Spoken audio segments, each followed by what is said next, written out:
President Trump is returning now from his tour in the Middle East. He's made it fairly clear he does not want war with Iran. That doesn't mean that other people don't. His relationship with Israel seems to be shifting. I want to go through this and other big stories. My special guest today is retired Colonel Daniel Davis. Colonel Davis, thank you so much for joining me.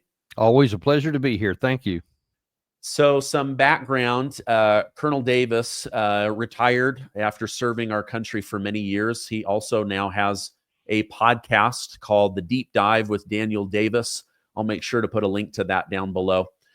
Colonel Davis, what were your thoughts on President Trump's visit to the Middle East? These countries, they seem to be treating him like royalty. They seemed very interested in an American president.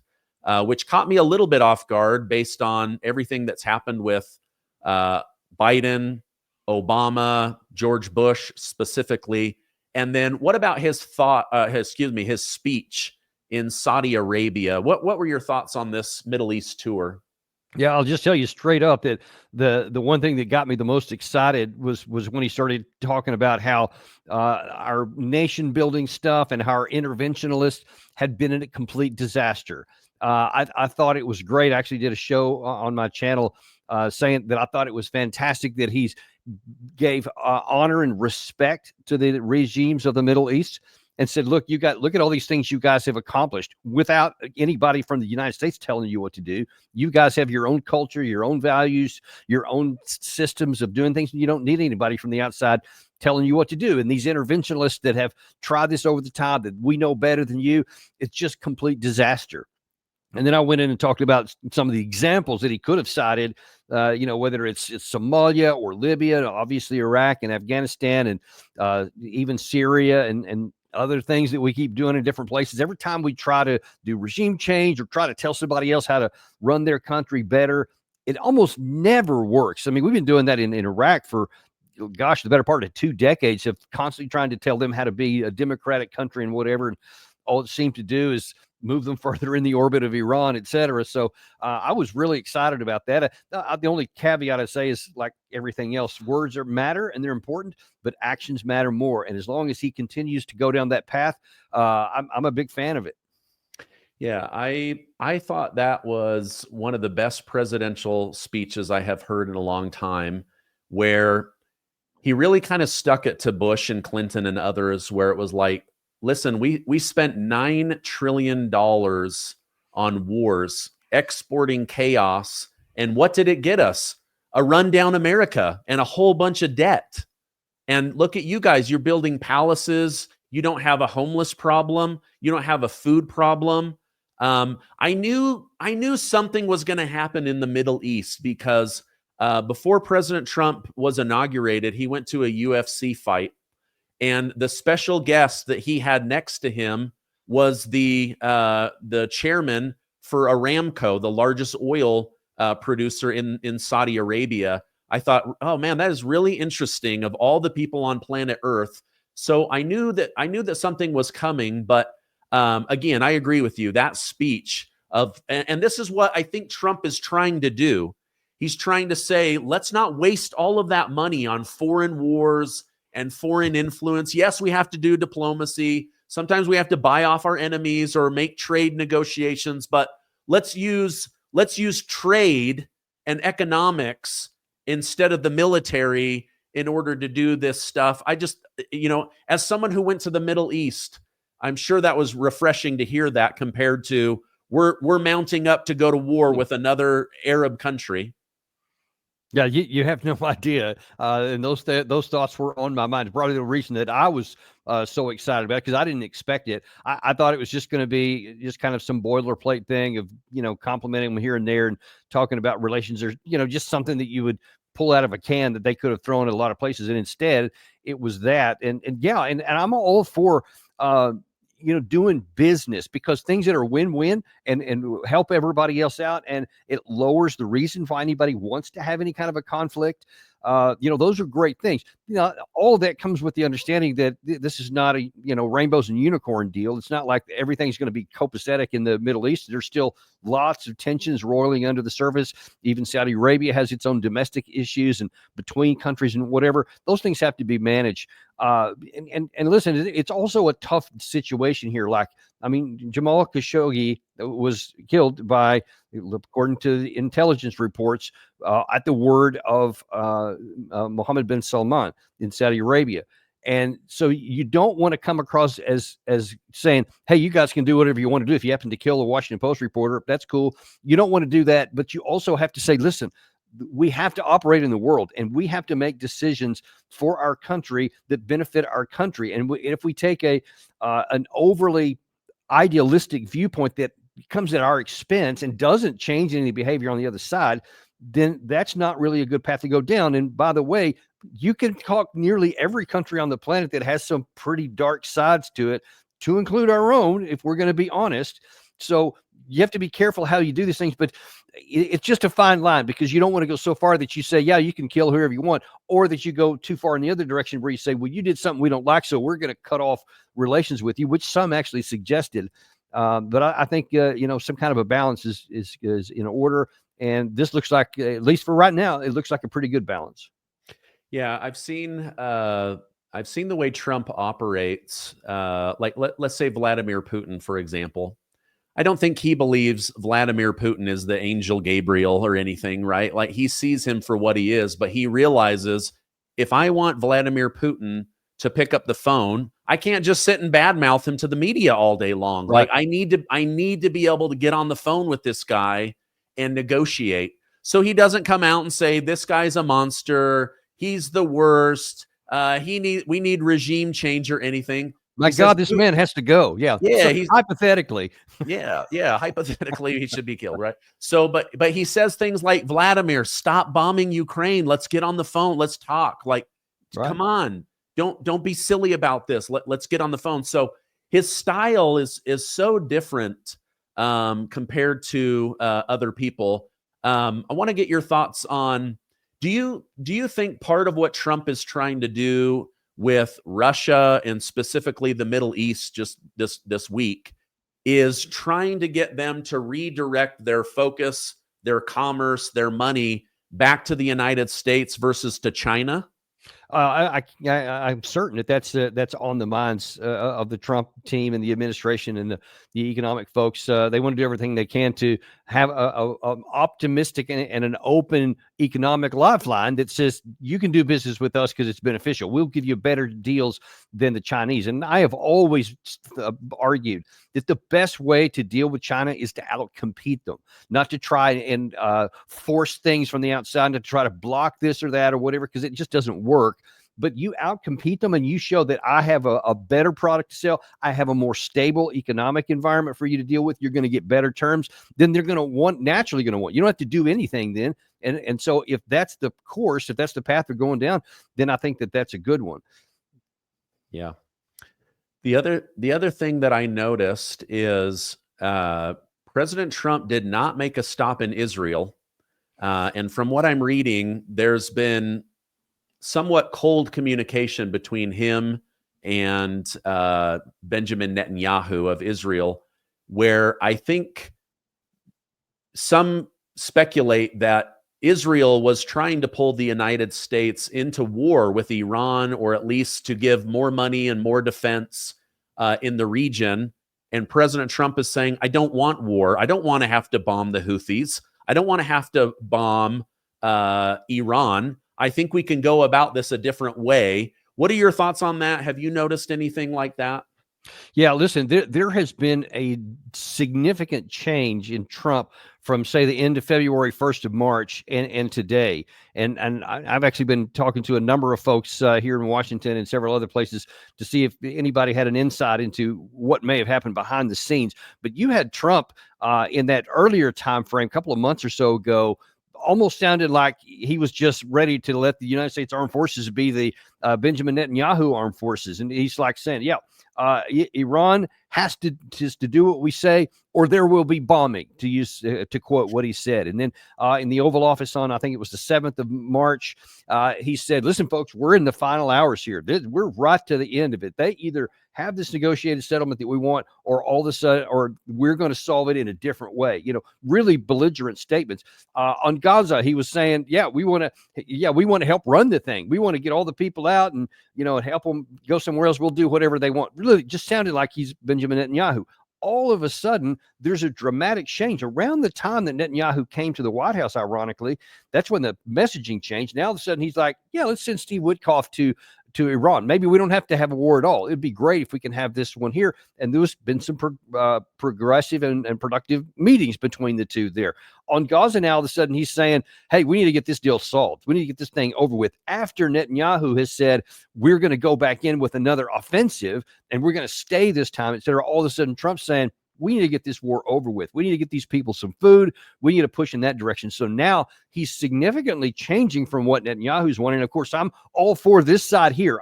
I'm adamant that any kind of a war against Iran would be catastrophe for the region. It could be catastrophic for us. It could cause them to maybe shut down the Strait of Hormuz. It could cause them to attack American troops in the region that are very vulnerable. All losses for us. We could have our jets knocked down, et cetera. Nothing good could come of it. And it could push Iran finally into saying, we're going to make a nuclear weapon, even if you try to bomb us, because they probably have made a lot of their facilities so hardened into the mountains that they can't be knocked out even with B-2 bunker busters, et cetera. So I'm all for that. I'm all for let's end this destructive war in the Gaza Strip, because I have said from the beginning, I'm talking like the first weeks that Netanyahu went into the Gaza Strip, that you're trying to attain a political objective which is worthy, peace for Israel, security for its people, but you're using a military means that almost cannot succeed, and I believe will not succeed. So if Trump can help them bring that to an end by using the leverage that we have, because he can't continue on that, especially in the Gaza, with a new offensive, unless he has a nonstop flow of ammunition from the United States. So Trump has a lot of leverage there, and all of a sudden it looks like now he's willing to use it. Yeah, I have seen that change myself. I've wondered if part of his strategy of getting the Russia-Ukraine war ended is to not continue to push Iran into the arms of Russia, right? Like, hey, you bombed our new friends. Now you're our common enemy that we need to throw rocks at. I wonder if some of that played a part. I did notice in that same speech that you and I were praising earlier and appreciated from President Trump, he ended with a strong warning to Iran, saying, like, listen, this could be a new day for you guys.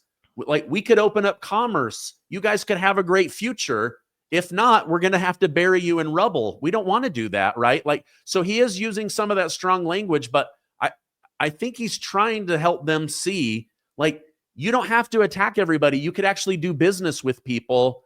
Your thoughts on his warning to Iran? Yeah. Here's the problem with that, is that at least what's being reported is that the demands of Iran are something they just can't agree to.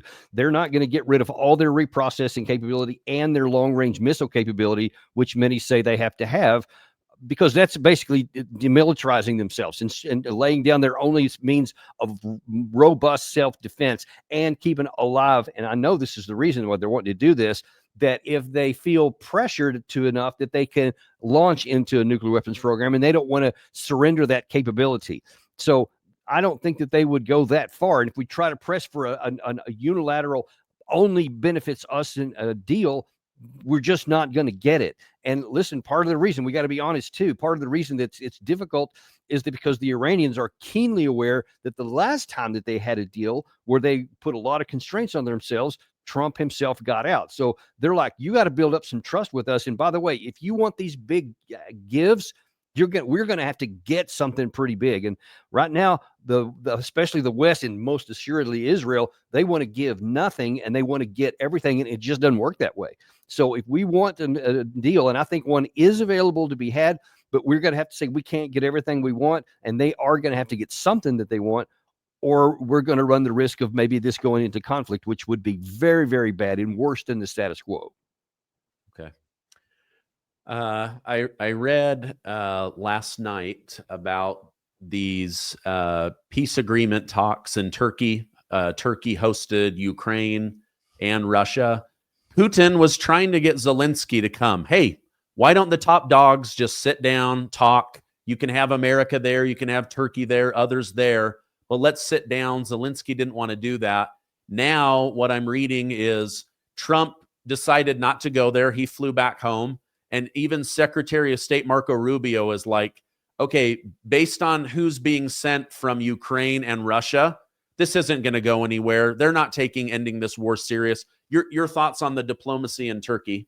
Yeah. A lot of this is miscommunication and intentional miscommunication on the European and Ukraine side. Russia never offered for Putin to go and meet Zelensky. Never did. In fact, this came after Zelensky and the 4 European leaders from France, Germany, Poland, and France that said, hey, we demand a ceasefire, an unconditional 30-day ceasefire on Monday, or we're going to levy all these sanctions. And Putin just said, yeah, we're not doing that.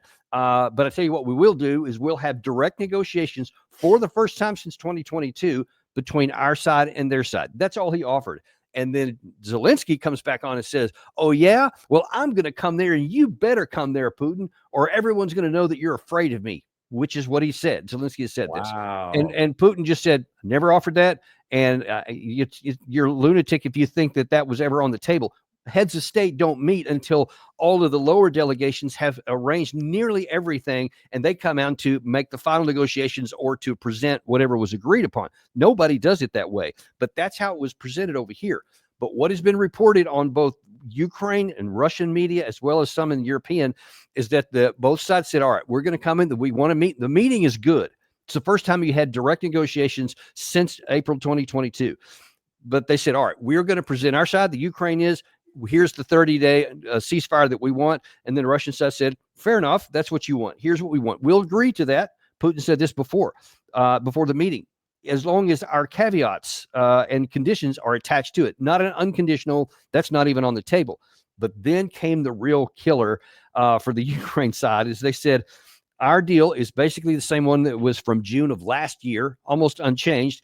You withdraw from all of the 4 administrative borders of the oblast that we have annexed, and that means that a lot of territory that they still control, you're going to have to walk away from all of that. You're going to have to demilitarize down to a very low number, and you're going to have to denazify according to whatever terms that they want, and, of course, no NATO. That's what the Russian side said. Or, and this is the new part, we will continue fighting, and then we will probably take all of another oblast, the 5th one in Kharkiv, and most or possibly all of Sumy in the north. And they threw in later on possibly Zaporizhia in the south. So they're saying you can either take this, what's considered an ugly deal from our side now, or we'll keep fighting until we get what we want, and then we won't negotiate about that. That was, I think, the biggest takeaway from this that has only gotten a little bit of press so far. Yeah. Okay. Interesting. So it sounds like Zelensky and some of the countries in the European Union side of NATO, they don't really want this thing to come to an end. It sounds like they were almost trying to humiliate Putin, like, in Back to the Future. What are you, yellow? What are you, a chicken? Like, you won't show up in Turkey. And he's like, what are you guys talking about? Okay, so that makes more sense why Marco Rubio was saying, like, nothing's going to happen. The level of diplomacy that you guys are sending to Turkey, it's a joke. You guys are wasting people's time. I'm instructing President Trump to fly home. This is not happening. Putin's not coming. Zelensky, what are you doing? Like, do you think they're just trying to buy time, hoping President Trump will somehow have a change of heart and say, we're going to fund you with a bunch more money and weapons? I do. And I've talked to a number of European sources that I have that they say they are so mortified by Trump coming into office, and they thought they were going to get Kamala Harris and Biden too, basically. And some of them are so deluded that they actually think that they can just drag this thing out for another 4 years until they can hopefully get in a Democrat after that, which I'm not sure that that's a good prospect to hope for anyway.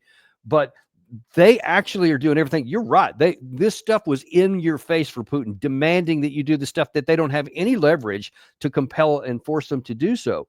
So you have to say, okay, the New York Times had a piece out just Wednesday, I think it was, of this week, where it said, hey, Um, Russia is asking for miles in negotiation, but they're only moving 4 inches on the battlefield. And they don't understand that Russia is fighting an attritional war. They're not fighting a traditional American version of how we would fight, which is a territorial war. Their objective is to wear down the Ukraine army and kill as many of them as possible. But then even the New York Times admitted that as of April the 1st, the previous 16 months, Russia had captured 1,800 square miles of Ukrainian territory and killed, and they didn't mention this part, but I know that they've killed hundreds of thousands of Ukrainian men over this time, weakening the fabric of the Ukrainian military. They can't force mobilize enough people to even offset the losses. So they are continuing to shrink while Russia's is continuing to grow in every category. So yeah, you can push this thing off, but you'll be lucky if you get through the summer before a collapse of the armed forces. And even the New York Times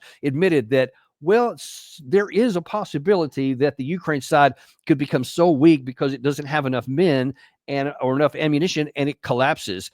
It's odd that they're pointing a finger at Russia at the same time they're admitting, but yeah, there is a path to success for the Russian side here, and there's not one for the Ukraine side. And what bothers me the most, Stephen, is that I consider what the Western and in the Ukraine leadership doing is immoral and illogical and unethical, because they are saying we're going to try and just drag this thing out longer, oblivious to this horrific casualties and the death and the blood that they're being inflicted by the Ukrainian people alone, the cities that are being destroyed, and it continues to advance. So more cities are getting blown up, and they could potentially lose everything up to the Dnieper River.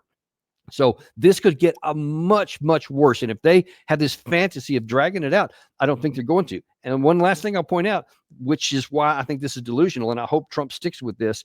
You had Rubio on the 18th of April, on the 27th April, say we are days away from walking away from this. If Trump doesn't think that the two sides can close that gap, he's just going to walk away and say, you guys got it. On March the 1st, you had Tammy Bruce, the State Department official, say, she said, we're out of the mediating business. We're not just going to fly to every city every time there's an opportunity. They're going to have to figure this out. Well, obviously, it wasn't quite that way, since Rubio was in Turkey today to do that very thing. But he again said at the end that if we can't see an end to this, we might walk. And that's, I think, the only thing, if Trump makes good on that and walks away, because Biden or Putin is not going to change his view. Putin has all the cards and all the leverage. He doesn't have to give in to any of these things, and he's not going to. And I think if Trump recognizes that, if he goes and meets him, I'm not sure I would agree with that. I wouldn't recommend that, because if they meet together and then Putin gets all he wants, then it makes it look like Trump was weak. I think Trump should just say, hey, if you can't narrow this gap, and if anything, the gap is getting wider, then I think you should say, I'm not going to continue to underwrite failure. If you guys want to keep fighting, that's on you. But I'm not going to do that anymore. I hope that he does that. That's probably the only thing that can get the Europeans and the Ukraine to finally realize they don't have the means to continue resisting, and then they'll find a solution. Until that time, they'll keep on letting more Ukrainian men die for nothing. Oh, yeah. I mean, I know all the death bothers Trump. It bothers you. It bothers me. He cited that again today, by the way, that the 5,000 deaths per week. I think it's probably more than that, but he said that again. So it really seems to affect him. Yeah. But at some point, like you alluded to, I think he's going to go, I can't force you to end the war. The only thing I can do is step away and you guys figure it out, because like you said, that we're not going to fly to every single meeting. It's like if somebody asked you for advice 100 times and 100 times they avoided your advice, at some point you go, okay, don't ask me anymore for advice. Like, I'm done. Well said. I'm out of the advice business, because you've asked my advice and you've rejected it 100 times out of 100. I think that's where Marco Rubio is saying, listen, this is not even worth America's time anymore. And like, you guys, they got to quit all this dying. The civilization of Ukraine is going to collapse. I know how babies are made. Who's going to go make all those babies? You gotta have, there's you gotta have future generations. Right. Same thing with this mineral agreement. Like, who's gonna, if there's nobody left to run your society, your farms, your agriculture, your manufacturing, like, I just think that they've got to bring this thing to an end. Or if all But the land where these materials are is under Russian control, you're not going to get them anyway. So yeah, there's that too. yeah. So, gosh. All right. Well, I always appreciate your insight. I felt good about the Middle East. I could see something was shifting with Israel, and I can see that ending this thing with Zelensky. So, two things: like Trump has said, this won't come to an end until Vladimir Putin and I get together, and Putin has said this thing won't come to an end until Zelensky is removed. I'm starting to believe there's some truth to all of that, but I just don't know how that musical chairs comes together to actually bring Well, this war to I'll an tell you how end. that comes. In my view, it comes together by Donald Trump making a decision. He is the one guy, not Zelensky, not Keir Starmer, not even Putin. It's Donald Trump that can bring this to an end. Or if he doesn't use the leverage and the power that he has, then it will shift to the Russian side, to Putin, to just complete the military conquest, and then nobody else gets a vote. So this Trump right now is the one guy that can stop the killing in the Ukraine side, and that's why I so hope he does it. Yeah, he's like the linchpin holding the Ferris wheel together. You pull that out, and it may just have to collapse and start over. Colonel Davis, thank you for staying up to date on all of this, helping my audience understand all these geopolitical war related stories. If people want to follow you online for even greater deep dive, where should I point them? Yeah, just go to YouTube and type in Daniel Davis Deep Dive, and it'll take you straight there. Okay, great. I'm going to put a direct link so it's even easier than that. Thank you for coming on. I hope you have a great rest of your day. Always my pleasure. Thanks very much.